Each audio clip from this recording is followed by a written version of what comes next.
منكم بالله العظيم. قول الله أكبر ولله الحمد. قول الله أكبر. الله كله الله يرزق الجميع. اسمع كله زي بعض. الله يرزق الله يرزق الله يرزق. احمل كرت انت. خذ يا اخوان كله نفس الحاجه. Assalamualaikum warahmatullahi wabarakatuh, sahabat semua. Semoga kita semua selalu dalam lindungan Allah Subhanahu wa Ta'ala dimanapun kita berada. Hari ini saya ingin mengajak kita semua untuk menengok ke salah satu daerah paling menyedihkan di dunia, yang kini sedang berada di ambang kehancuran kemanusiaan, Gaza. Sebuah wilayah kecil yang penuh sejarah, tapi hari ini penuh derita. Krisis makanan yang melanda Gaza semakin parah, membuat jutaan saudara kita di sana menjerit kelaparan di tanah sendiri. Sebelum kita lebih jauh, mohon dukungan Anda untuk channel ini agar bisa terus menghadirkan konten-konten. Klik like jika Anda peduli pada nasib saudara-saudara kita di Gaza, tulis komentar berupa doa, share video ini agar semakin banyak yang peduli. Dan jangan lupa subscribe agar kita terus bersama dalam menyebarkan pesan kebaikan. Dukungan Anda bukan hanya untuk channel ini, tapi untuk menyuarakan keadilan yang dibungkam. Krisis makanan di Gaza bukan hanya soal angka statistik, tetapi tentang wajah-wajah manusia yang kehabisan harapan. Balita yang menangis karena tak menemukan sesuap nasi, ibu-ibu yang terpaksa merebus daun karena tidak ada yang bisa dimakan, dan ayah-ayah yang menahan lapar agar anaknya bisa hidup sehari lagi. Ini bukan cerita fiksi, tapi kenyataan yang terjadi setiap hari di sana. Gaza kini bagaikan penjara raksasa di mana tidak ada yang masuk dan tidak ada yang bisa keluar. Segmen ini ingin mengetuk hati kita, mengingatkan bahwa penderitaan mereka adalah ujian bagi kita yang masih hidup nyaman. Jangan pernah menganggap biasa kabar tentang Gaza di sana. Saudara, kita sedang mempertaruhkan hidup di bawah blokade yang kejam. Apa yang sebenarnya terjadi? Mengapa bantuan makanan pun dihalangi? Mari kita selami bersama dalam segmen-segmen selanjutnya.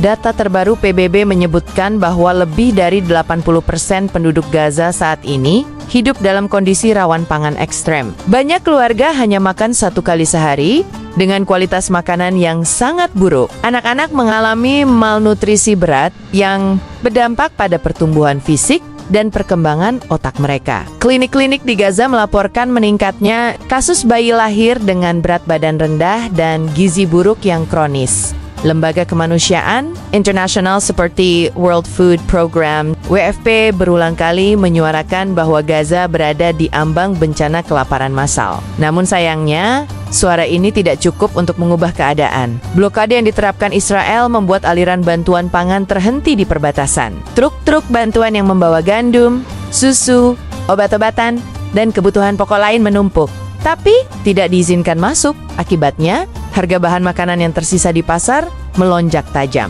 1 kilo tepung bisa setara setengah bulan upah rata-rata pekerja Gaza. Masyarakat terpaksa menjual perabot rumah tangga, terakhirnya hanya untuk membeli sedikit makanan. Anak-anak menangis setiap malam bukan karena takut perang, tapi karena perut kosong yang tidak kunjung terisi. Inilah wajah asli dari bencana kemanusiaan yang selama ini ditutupi. Kita sebagai umat Islam harus peka terhadap kondisi ini. Rasulullah Shallallahu Alaihi Wasallam bersabda, tidak beriman salah satu dari kalian sampai dia mencintai saudaranya seperti dia mencintai dirinya sendiri. Bukankah ini saatnya kita buktikan cinta itu, meski hanya dengan doa dan kepedulian? Akar dari krisis makanan ini bukan hanya karena konflik bersenjata, tapi juga karena blokade darat, laut, dan udara yang diberlakukan Israel sejak tahun ke-2007. Blokade ini membuat Gaza terisolasi dari dunia luar. Tidak ada barang yang bisa keluar masuk dengan bebas, termasuk bahan makanan dan obat-obatan. Setiap truk yang ingin masuk harus mendapat izin Israel yang sangat ketat, dan seringkali tidak jelas alasannya jika ditolak. Perang yang terus terjadi juga menghancurkan lahan pertanian, irigasi, dan infrastruktur penting untuk produksi pangan. Petani Gaza tidak bisa mengakses ladangnya sendiri yang berada di zona penyangga dekat pagar perbatasan. Mereka terancam ditembak jika mendekat. Ini menyebabkan produksi pangan lokal hampir nol, memaksa rakyat Gaza bergantung sepenuhnya pada bantuan luar.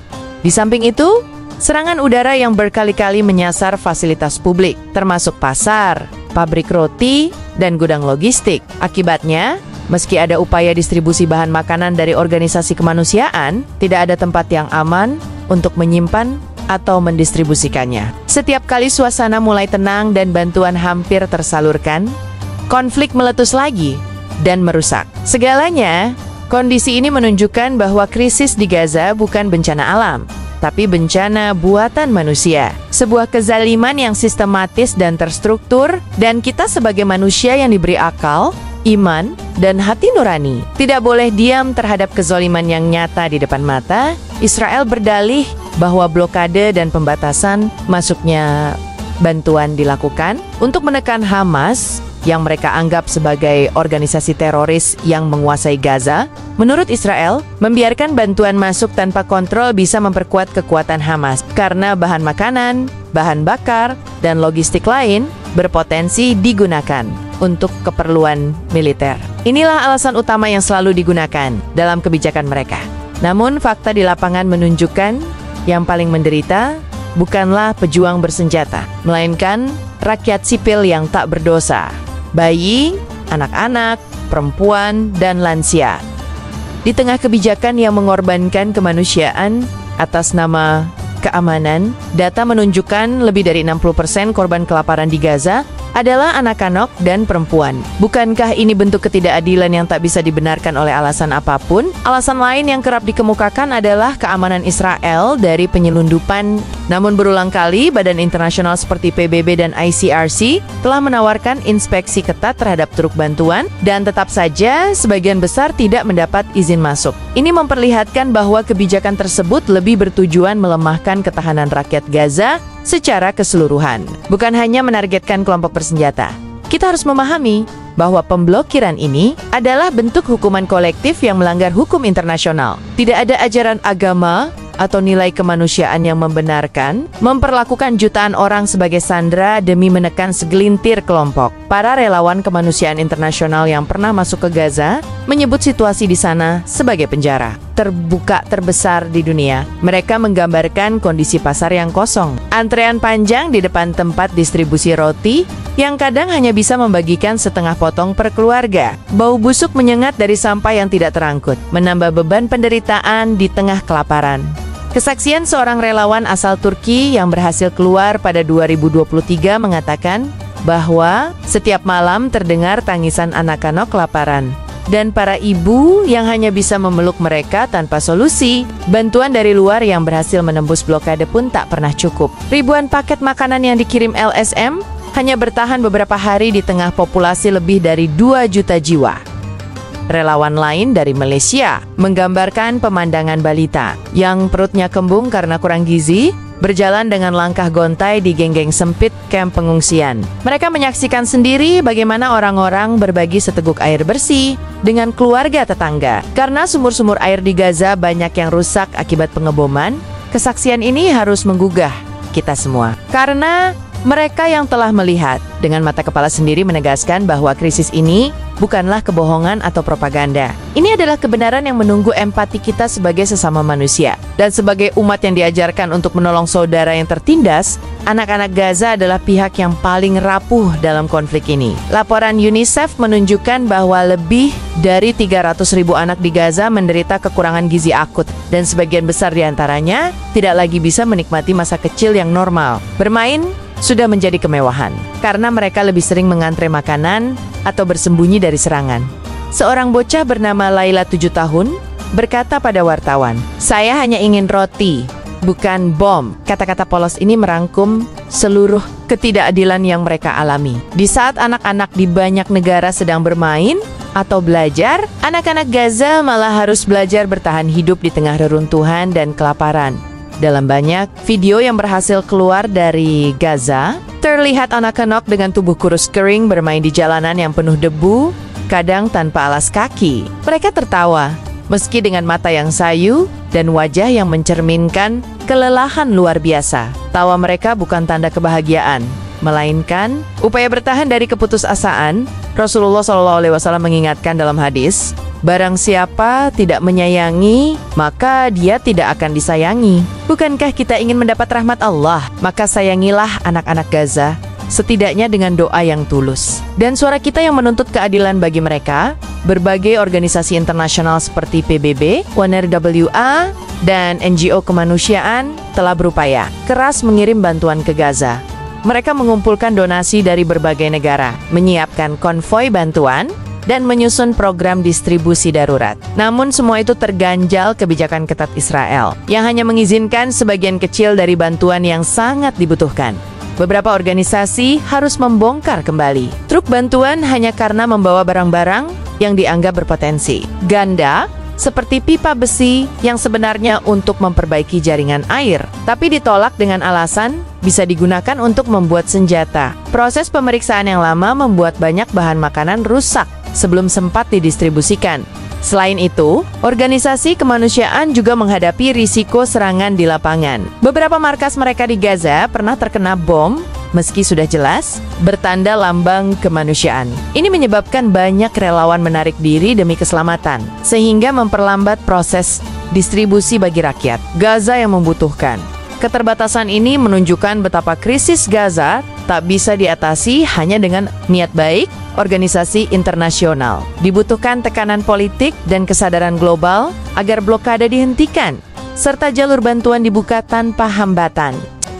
Setiap upaya kemanusiaan hanya akan seperti meneteskan air di gurun pasir. Ketika asupan gizi tidak mencukupi, sistem kekebalan tubuh warga Gaza menurun drastis. Akibatnya, penyakit seperti diare, infeksi saluran pernapasan, hingga tuberkulosis merebak dengan cepat, terutama pada anak-anak dan orang tua. Rumah sakit yang sudah kewalahan merawat korban perang kini juga harus menghadapi lonjakan pasien akibat kelaparan.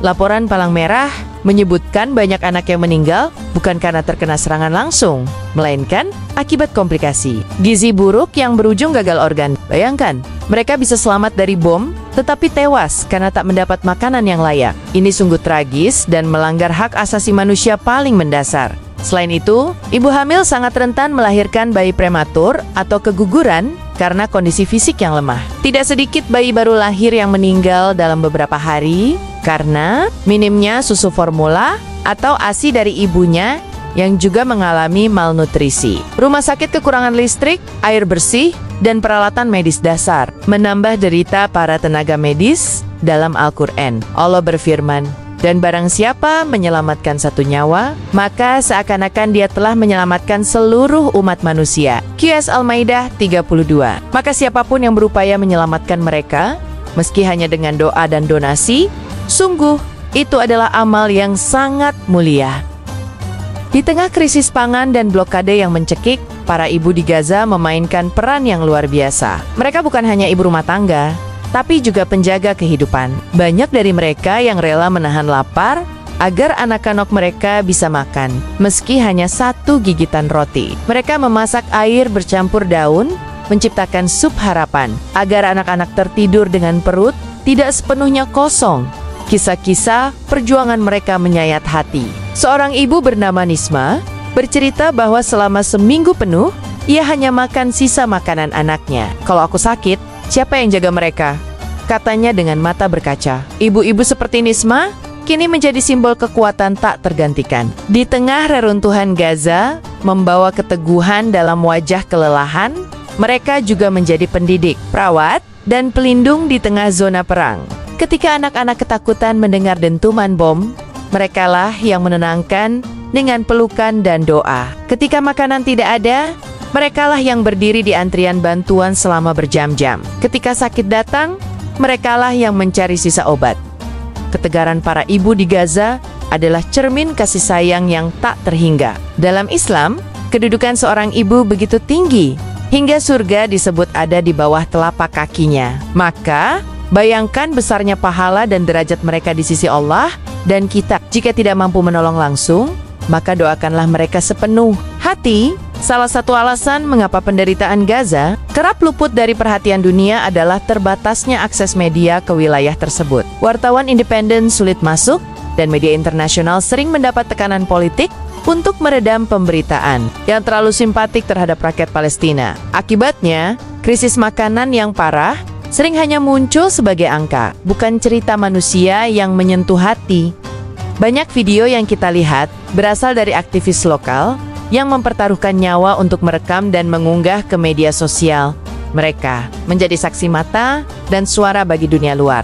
Namun, algoritma media sosial pun sering membatasi penyebaran video semacam itu karena dianggap sensitif atau politis. Inilah realitas menyedihkan dunia informasi saat ini. Ketika narasi dibentuk oleh pihak yang kuat, penderitaan pihak yang lemah seringkali dikaburkan. Maka, penting bagi kita semua untuk menjadi media alternatif dengan menyebarkan informasi yang benar, menyuarakan kebenaran, dan tidak diam melihat ketidakadilan. Kita bisa mulai dari hal kecil, posting, komentar, dan berbagi konten yang menggugah kesadaran dalam Al-Quran. Allah menyuruh kita untuk menjadi saksi atas kebenaran. Bahkan jika itu menyakitkan, maka marilah kita suarakan penderitaan Gaza. Meski kita bukan jurnalis, karena diam atas kezaliman bisa berarti ikut berkontribusi dalam kezaliman itu sendiri, meski dikepung penderitaan. Rakyat Gaza belum kehilangan harapan. Mereka terus bertahan, berdoa, dan bekerja sama. Banyak komunitas lokal membuat dapur umum meski dengan bahan terbatas. Di dalam tenda pengungsian, anak-anak tetap diajarkan Al-Quran oleh guru-guru yang tetap mengabdi meski tidak digaji. Bahwa pertolongan Allah akan datang. Cepat atau lambat, di masjid-masjid kecil yang masih berdiri, doa bersama dipanjatkan setiap hari. Dalam kondisi perut kosong, bibir mereka tetap menyebut asma Allah dalam gelap karena listrik padam. Mereka tetap membaca Al-Quran dengan hafalan. Keteguhan iman mereka menjadi pelajaran besar bagi kita yang sering mengeluh hanya karena sedikit kekurangan. Bahkan di tengah reruntuhan, warga Gaza masih menunjukkan solidaritas. Ketika ada satu keluarga mendapat bantuan makanan mereka berbagi dengan tetangga, saat seorang bayi sakit, seluruh blok pengungsian mencari solusi bersama. Inilah kekuatan masyarakat yang dipaksa bertahan hidup dengan cinta, bukan kekuatan. Kita yang jauh dari Gaza seharusnya belajar dari mereka bahwa harapan bukan soal keadaan, tapi soal keyakinan, dan bahwa iman yang kokoh mampu menahan segala.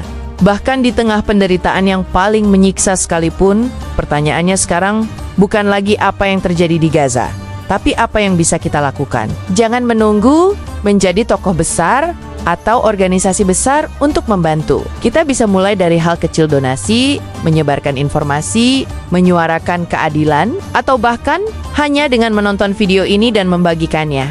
Banyak lembaga terpercaya yang membuka donasi langsung untuk Gaza. Setiap rupiah yang kita kirim bisa menjadi sebutir nasi untuk anak yang menangis kelaparan. Setiap share bisa membuat seseorang tergerak hatinya. Dan setiap doa yang tulus bisa menjadi cahaya harapan bagi mereka yang terjebak di dalam kegelapan. Blokade jangan pernah remehkan. Kekuatan tindakan kecil jika dilakukan dengan ikhlas. Di hadapan Allah, nilai amal bukan dilihat dari besar kecilnya, tapi dari niat dan ketulusan. Bahkan senyuman pun bisa menjadi sedekah, apalagi jika kita bisa menyelamatkan satu nyawa di Gaza. Walau tak pernah bertemu langsung dengannya, kita hidup di zaman yang bisa menyebarkan kebaikan hanya lewat satu klik. Maka manfaatkanlah kesempatan ini. Mari kita tidak hanya jadi penonton penderitaan, tapi bagian dari solusi. Gaza membutuhkan kita, tidak nanti, tapi sekarang. Gaza bukan hanya ladang ujian bagi rakyat Palestina, tapi juga bagi kita yang menyaksikannya. Ujian bagi iman, empati, dan kemanusiaan kita. Ketika kita tahu ada saudara yang menderita dan kita memilih diam, maka itu adalah ujian, apakah hati kita masih hidup atau telah mati. Gaza adalah cermin yang memantulkan siapa kita sebenarnya. Sebagaimana Rasulullah bersabda, perumpamaan kaum mukminin dalam saling mencintai, menyayangi, dan mengasihi adalah seperti satu tubuh. Jika satu bagian tubuh sakit, seluruh tubuh ikut merasakannya. Maka, jika kita tidak merasakan sakitnya Gaza, boleh jadi kita telah terlalu sibuk dengan dunia hingga kehilangan sensitivitas ruhani.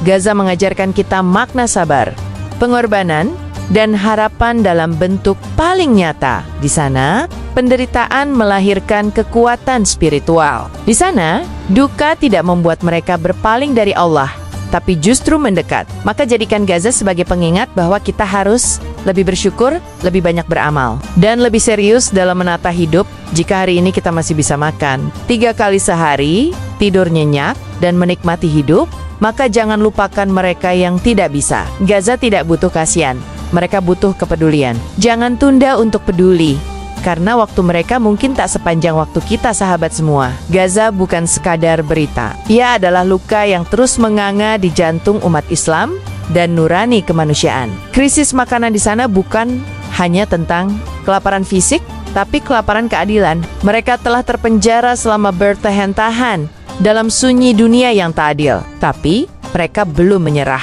Jangan biarkan mereka berjuang sendirian.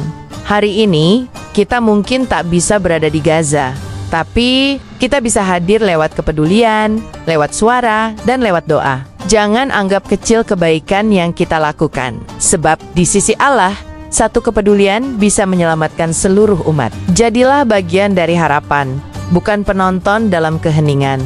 Jika video ini menggugah hati Anda, bantu kami sebarkan pesan ini. Klik like untuk menunjukkan empati, tulis doa Anda di komentar, share agar semakin banyak yang tahu, dan subscribe agar kita terus bersama dalam menyuarakan nurani. Mari jadikan platform ini sebagai media perjuangan untuk suara yang dibungkam. Wassalamualaikum warahmatullahi wabarakatuh. Semoga Allah lindungi rakyat Gaza, kuatkan mereka, dan jadikan kita sebagai umat yang tidak abai pada penderitaan sesama. Amin ya robbal alamin.